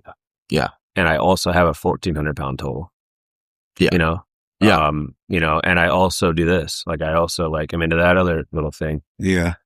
So I'm just trying to collect shit, dude, Yes. For myself. Like it's not about anyone else. Not just cars. Or cars. I want to have a big ass garage. I don't know. But you know what I'm saying? Like, yeah, I think it's important to do that, So going back to something that we said at the beginning, we're talking about like how strongman, I was like, after I switched from powerlifting to strongman, I kind of just I like loosened up a little bit. When I was only doing powerlifting, I was very stiff. Yeah. And I think that's part of the reason why you are not like super stiff is because you do a lot of jiu-jitsu too. Like you're moving your body in like dynamic ways when you're doing jiu-jitsu, when you're rolling out, when you're, doing all this stuff. Yeah. And I think that's probably part of the reason why you're not as stiff as you are, even though you've been doing powerlifting for X many years, Dude, it's funny you say that because I've been training Katie lately, because she's like trying to get in good shape before she goes to Vietnam in like a month. That's her like current goal, And I've been busting out like the agility ladder and cones and all this shit that we've been doing in between accessories and main lifts, which she hates, by the way, but I don't care. Yeah. But like I was showing her this cone drill the other day, and I don't, you see what I do in the gym every day. I'm not doing agility work generally, or ever really. And I busted out the cones and I was like, I want you to do the ladder and then you're going to jump diagonally 4 feet, 4 feet, 4 feet, all the way to the water fountain. And I showed her and I was like, dude, I'm literally floating like in the air. I'm not saying like, getting crazy vertical or anything, but I just couldn't believe how easy it was to move. And I thought about it and I was like, thank God that I do martial arts, dude. Yeah. Because like, if it wasn't for that, I guarantee you I would have taken one jump, snapped my ankle, or like my knee would have been hurting the next day or whatever. And so the takeaway from that is I was like, maybe you should do a little bit more of that, lean into that a little bit, because if you're able to do it, you should probably do a little bit more of it. And but I appreciate the compliment. Yeah. But I think like plyometrics are one of the most underutilized things in this gym. I agree. Like agility ladder, the mini hurdles, like those are tools that, I don't know, when you're doing them, it feels like you're a little kid and like it kind of just feels like it's you don't see the return on investment when you're doing them. Yeah. And then you do them for 2 years and you realize just how much easier it's gotten. And you're like, oh, okay, now I see it, you know? But that's one of my favorite things to do with clients is like the agility ladder, the mini hurdles, doing single leg jumps like that, like I agree. That's another one thing that I love about training my dad is he loves doing jumps like that, it's so much fun. And it's like your body just feels good too doing, Yeah. And I think one thing that I was stubborn on for quite a long time, it was probably because initially what got me into lifting was bodybuilding. Yeah. Not competitively, but just like the training of it and the diet and, just the whole culture of it all. It really grabbed me. And then powerlifting, after that. But I think the downside of those two things was like leaving those other things off the table, like you're mentioning, or even just doing conditioning work while you're lifting. It took me a really long time to view those as the same thing. And it was not necessarily just age. It was just like being around other people and considering it and whatever, and getting out of the mindset of being like, if I do cardio, I'm going to get really small. Or in powerlifting, if I do cardio, I'm going to get really weak. It's such a bullshit way of thinking. Obviously, you can take it to the extreme and mess up your training. Yeah. But I think it's pretty hard to do that. And I think people accidentally become very lazy, very complacent. And then when they get older, it's so hard to return to those things because you stop doing it for so long. Yeah. So over time, I've been trying to do a little bit more of that. And that's why occasionally I'll run on the treadmill on Tuesdays after my bench or overhead. And I love it, dude. It's so much fun doing it to my accessories. And it has not made me weaker, And it's made my feet hurt less, which is funny that I've been running more and my feet don't hurt from standing all day. It's good. And so what I'm getting to is that I've tried to switch over even with my clients and thinking about what we're going to do for their programming and involving more treadmill, more skier, more rower, more battle ropes, all the tools that you were talking about, jumping, little box jumps, whatever, jump rope, like. And then the other interesting thing that I have noticed especially in the last year and a half, and I think social media is part of it, is that, and then just like the science of it, there's been a lot of studies in the last like 5 years about longevity. I'm sure you guys have noticed that like longevity has become a big part of science and research. That's all my dad talks about is longevity, Peter Attia, all that jazz. Like it's all I hear when I talk about No, and me too. I think everyone probably has like a thought about it now when maybe it wasn't as big of a thought in that sense 10 years ago. And I've had so many people in the last year come to me and say, I've met with my doctor, or I've met with a nutritionist or someone in that field that has like brought up eating healthier and then also making your VO2 max or your grip strength. Yeah. Whether it's hanging or carrying, like a major goal in your life as you age. And so because of that, I'm so glad that people are willing to just be honest with me. I've literally had people, even new clients, tell me, hey, what we've done the first couple sessions was great, but the heart rate is just not high enough. And I want to see that in our training because I know that my VO2 max is not where it needs to be as I'm getting older. Yeah. And I'm so happy that they can just like tell their boss in that moment that like, it's not meeting the standard. And so like I've started including a lot more of that in their training. And, the nice thing for me is that the training sessions have become more fun than they already are and more interesting and more well-rounded. And you guys know that I really enjoy training people. Yeah. Like generally you'll never look across the room and see me off. You know, I'm always on. I try to always just be like in it. But because of those other elements now, I'm even more excited about it because I get to see them sweat. I get to see them manage weights and also conditioning at the same time and trying to recover. And I feel like that struggle of recovering is like where the real shit's at, like in the workout. It's not just hitting a set and then resting. And there's a time and a place for it, but I don't think it's for everyone all the time. Yeah. And it's also, I would going off that of like, when you see someone like working on their like VO2 max, if they're doing like any like hit stuff, like, and they're getting their heart rate up and they're sweating and they're still pushing, they're still pushing, they're still pushing. Yep. It's so like, as a coach, it's more rewarding seeing that level of effort than a 1 rep max on a deadlift kind of thing. Like it's still like that's like I don't know. Like, no, I get it. I mean, all right. I'm not saying more rewarding, but it's just like it's just a different type of push, and it's cool also to it's like see that. It's everyone's preference too, you know. Like for me, like sometimes what I'll do with my powerlifting clients, especially, I will make them circuit all their accessories fast. To make them have a cardio workout. Yeah, that's and you can definitely tell the ones who do not do it. Yeah. Because you will be like, oh, they get smoked. Yeah, immediately smoked. And I do that for myself too. I try to like keep my heart rate up by doing that. Yep. I think that's generally more of a recent thing too. Yeah. I'm sure that people have been doing it for ages and ages. But I think it's a really good thing for what we do, to like have those elements there. Yeah. But I know what you mean about like, especially in this kind of gym or this setting, it's less common to see people struggle and win in those scenarios versus like a 1 rep this or that, right? Yeah. So like you get a little bit more excited about it. But I to your point, I mean, I think they're both like equally valuable, but I definitely think that we could lean, into those other areas more. Yeah. So. I just really like it when like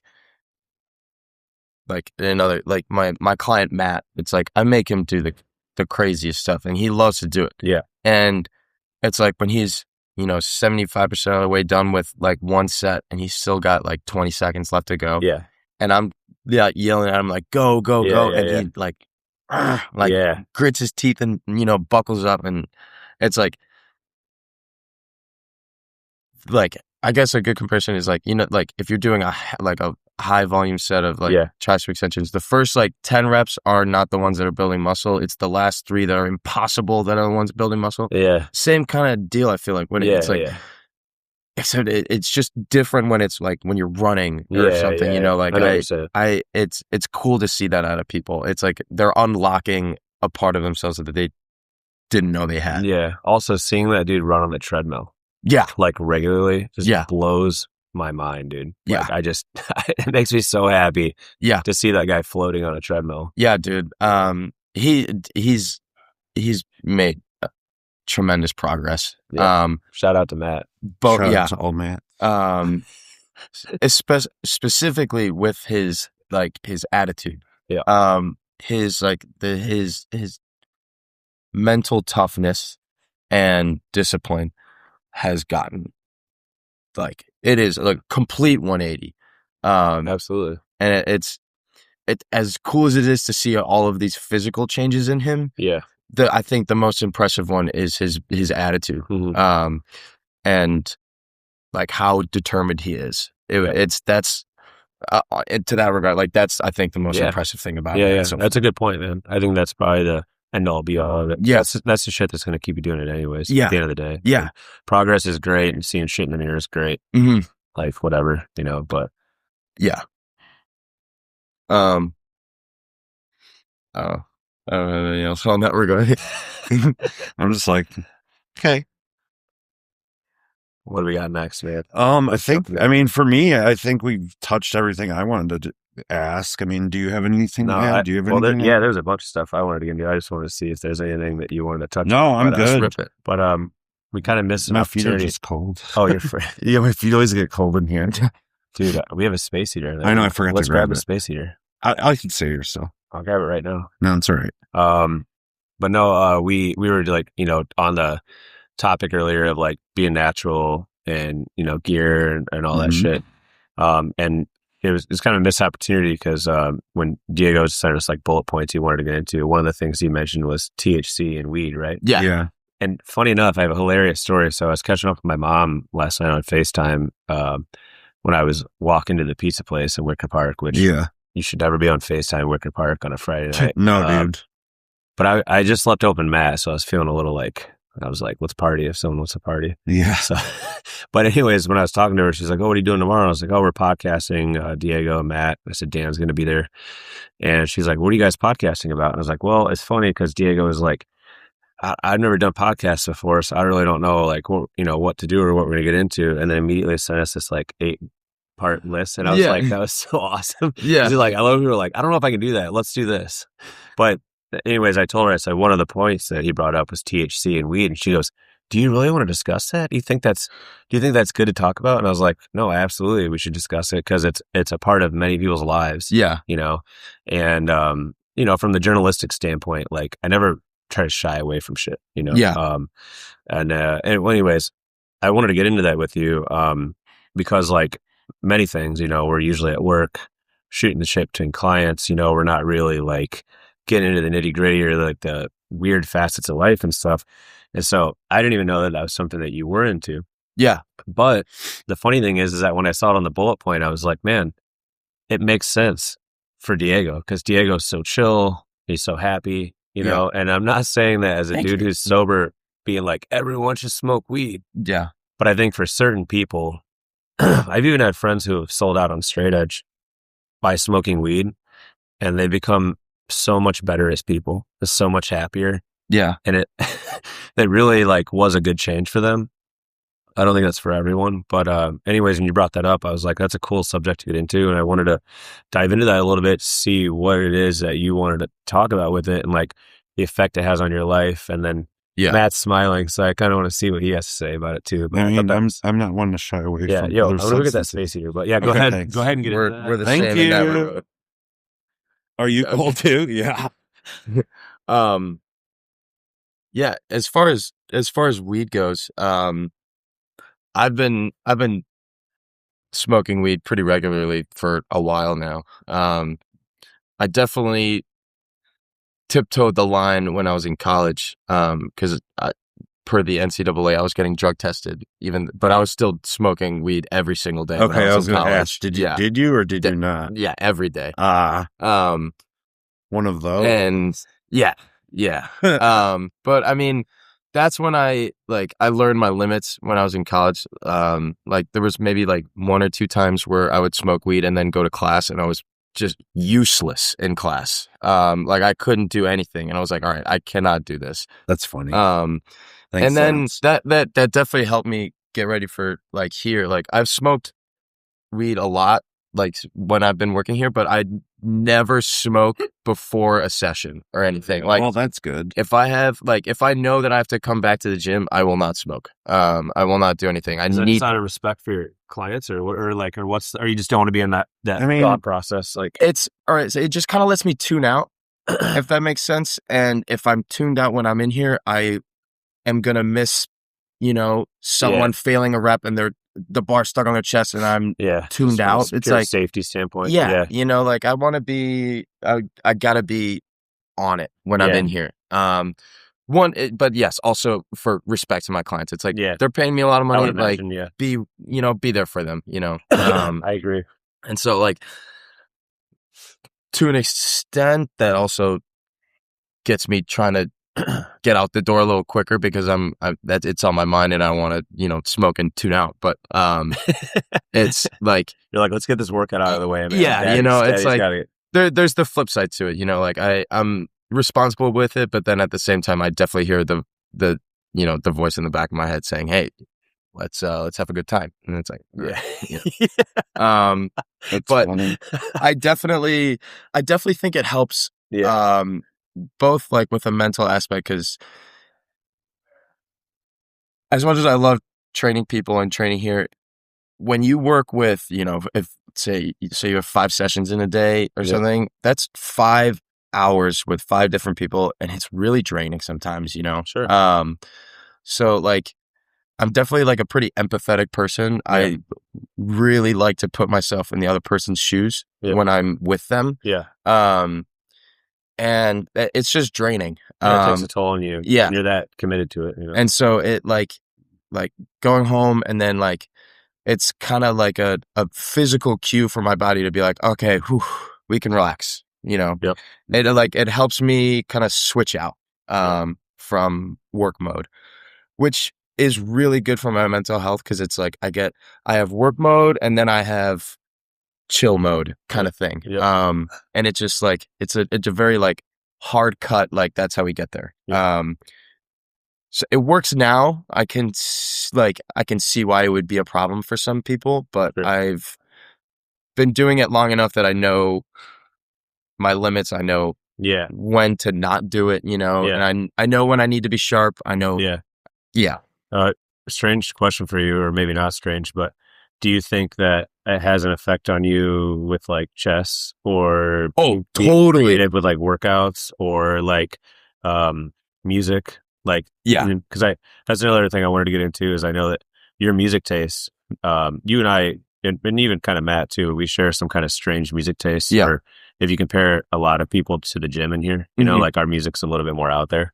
But do you think that has an effect on like those other elements of your life that you're into, and how you hear shit or see shit? Yeah. So I love playing chess after smoking a little bit of weed. I'm dog shit though when I play chess high. Like it does not work out well. I lose, my rating online plummets, and I do it a lot because I love playing chess, you know, but like I definitely see a big performance drop. Like my reaction time is just slower. That's the gist of it. And so like when I try to not play chess, but after smoking a little bit, because it definitely will affect my athletic and like mental capacity. Now it's loud. Sorry. Sorry, that might be a thing.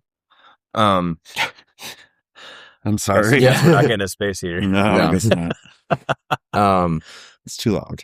No, I know what you mean. It's funny you say that, because I actually had a buddy that used to be a roommate of mine, like one of the best but weirdest dudes that I've ever known in my life. And he was into lifting weights for a long time, and he would like legitimately couldn't lift weights unless he was like as high as possible. Like there's a lot of people that come in here and are like that. Yeah. That's another weird element that we never really discuss, like about the gym, as far as like, you know, being sort of like on a substance. I'm not saying like crazy shit, but just, you know, you're in a different area of thinking.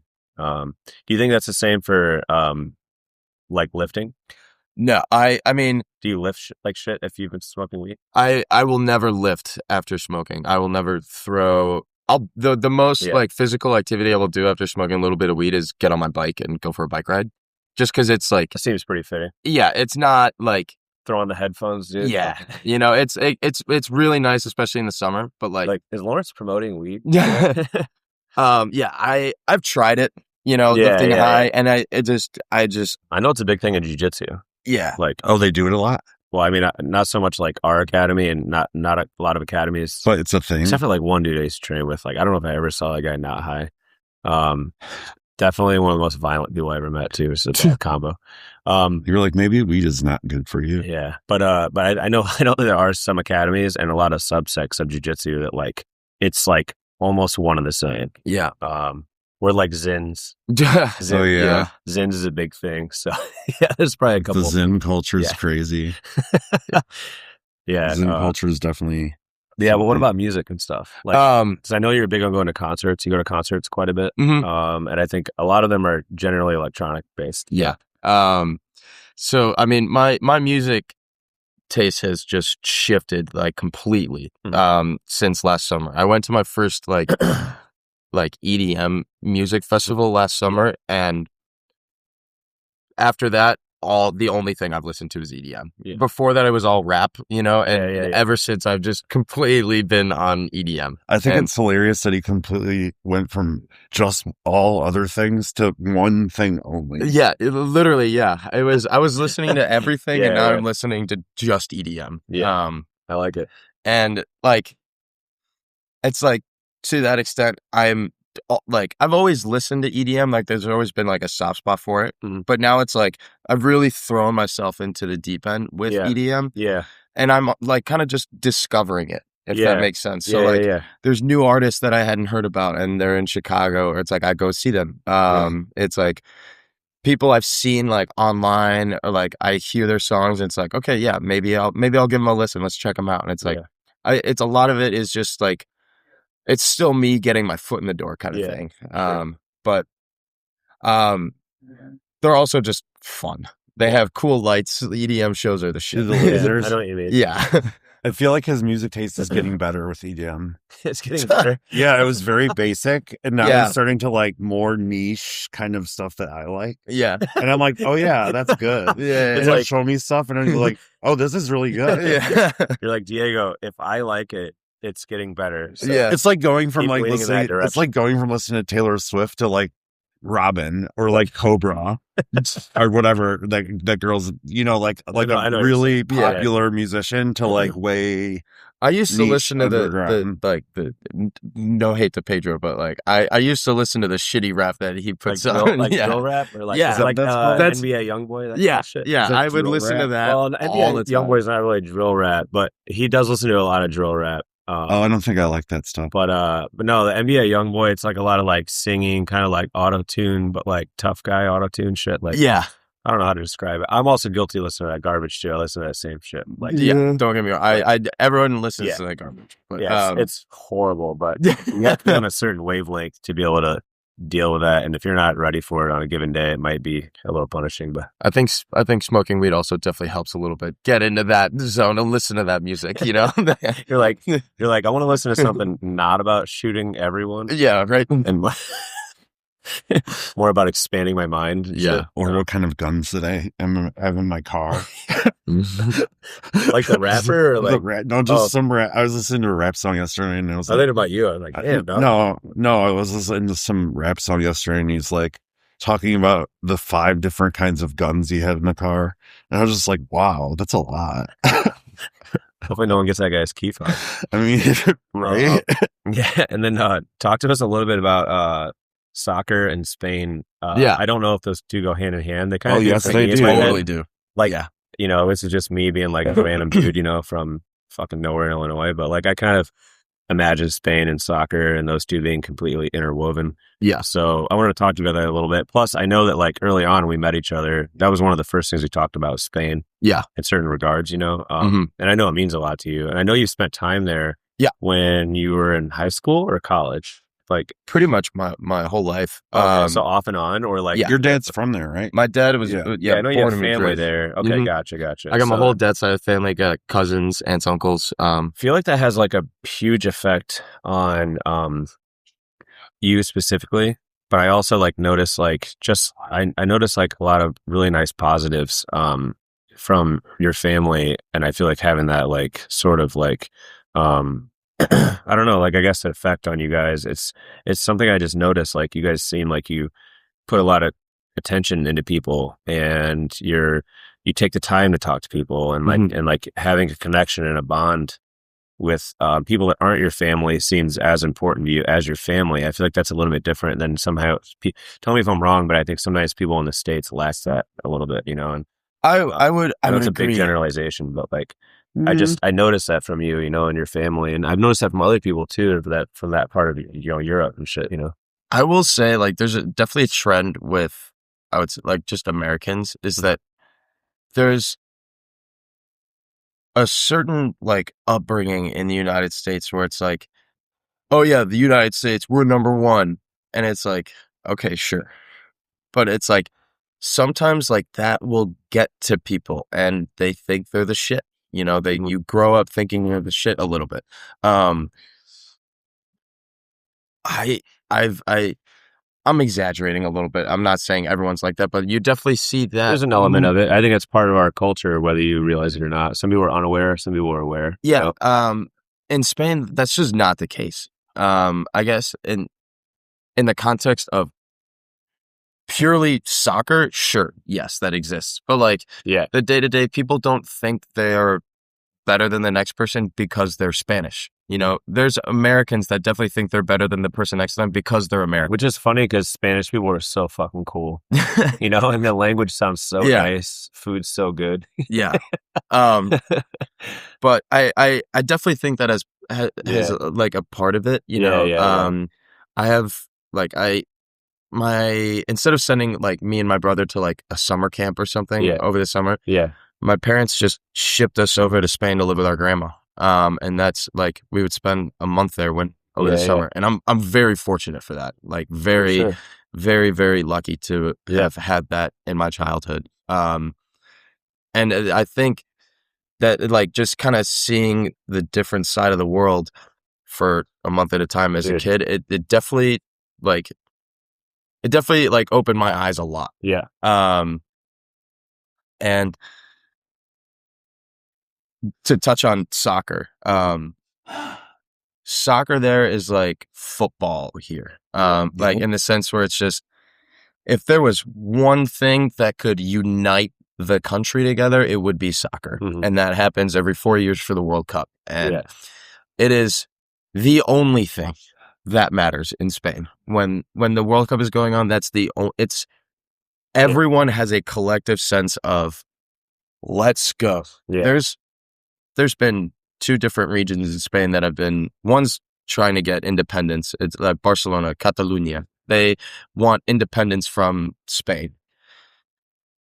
And there's 2 big soccer teams, and they are the rivals. One's Barcelona, one's Madrid. They're rivals. They're on the complete opposite side. One wants to leave, one wants to not. Every 4 years, they still play for the same team and come together as a country. It's like, it's the only thing that can like bring people together is soccer. And it's like, I grew up watching it, grew up playing with people who were 10 times better than me because they were just literally just Spanish. You know? And like, it'll always be a part of my life, soccer and in Spain specifically. Yeah, there's one thing I wanted to touch on really briefly before we wrap up. Is that you were just talking about like being a kid and being over there, and like you kind of alluded to, you know, like the perspective part of it. So like, you know, Katie and I'm not gonna say we've been lucky enough to travel because we bust our asses, and we have for a long time to be able to travel. But I do feel lucky that we get to travel and go to places and see things, and like it's shifted my entire outlook. Not just in the sense of like going somewhere and being like, oh, these people are in a bad state. It's unfortunate and I feel bad. So now I see things differently. But just like knowing that you are in a place that is not in your comfort zone. You know, you're not in your country where you're like, I'm the shit. You're not familiar. You don't speak the language. Or you go to other places and you realize that a lot of the things that we're caught up here as Americans, like politically or socially outside of this country, it's not a thing there. It's not something that they're arguing about. They just take care of each other. They're happy. They have bigger problems. You know, like, I just feel like that's a really nice thing. And me and Katie have even joked around. I'm like, I feel like it should just be set aside in the budget that when someone turns 20 years old in the States, they have to go to somewhere at least 1,000 miles away on a flight. It's required as a citizen. Just to like get some perspective, help everyone out a little bit and like kind of level everyone's shit out, you know? I think it would do a lot of good. It's very humbling. 100%. You've traveled a decent amount. Yeah, I've traveled a lot. It's always, it always makes you think like, you're just like, wow. It's just like it's such an eye opener to see, you know, different stuff. And then like on the point of that, I want to go back to like growing up from like an Eastern or a European like household, you know, I'm half Italian. So I think that like our family values coming from Europe are a little different. Like they tend to put more emphasis on not career, more family, more like, we have to eat dinner on Sundays together. Yeah. Like it's always a thing. Even if you don't live at home, you're coming over for dinner. Yeah. And like, that's how it always was in my grandpa's house. Yeah, like we were always going there every Sunday for dinner, and it trickles down through the family. And still my mom does dinners at her house every Sunday. Yeah. Unfortunately, I don't go every Sunday, but like I'm going to. You go a lot though. I go like once a month to see them. Yeah. And they're close relatively. Yeah, but like, I have stuff to do on the weekends as well. But I think like growing up that way really, kind of like, the love that you're shown and the family like importance you're shown has kind of ties you to it. Like that's the big reason why I've never moved away from Chicago. Yeah. Is because my family's here. Yep. And like I just would probably be too guilty about moving. Yeah. And I know if I wasn't, my mom would make me feel guilty about it, Yeah. Your mom would rough you up. Yeah. I mean, not to go off subject too much, but I just think that's like important to. Oh yeah, no, and we definitely had similar like values in my like family growing up. It was every single night. It was sit down for family dinner. Yes. All five of us at the table together, and then it was all five of us cleaning together. Yeah, exactly. It was like every night it was the same. It was like very family oriented. Yes, exactly. Yeah, I think that's something that like is really hard to argue for pretty much everyone. Is that's something we could probably do a little bit more of, regardless of like what your viewpoints are, this or that, like whatever like thing that makes us different. I think pretty much everyone could agree that like probably lean a little bit harder. Yeah, exactly. So well, they're gonna start kickboxing pretty much on us. But yeah, I think we should definitely give this another run soon. I mean, I could literally probably just do this for another hour. So, Thank you, Diego. Yeah, this has been fun. Thanks for having me on the podcast. Yeah, man.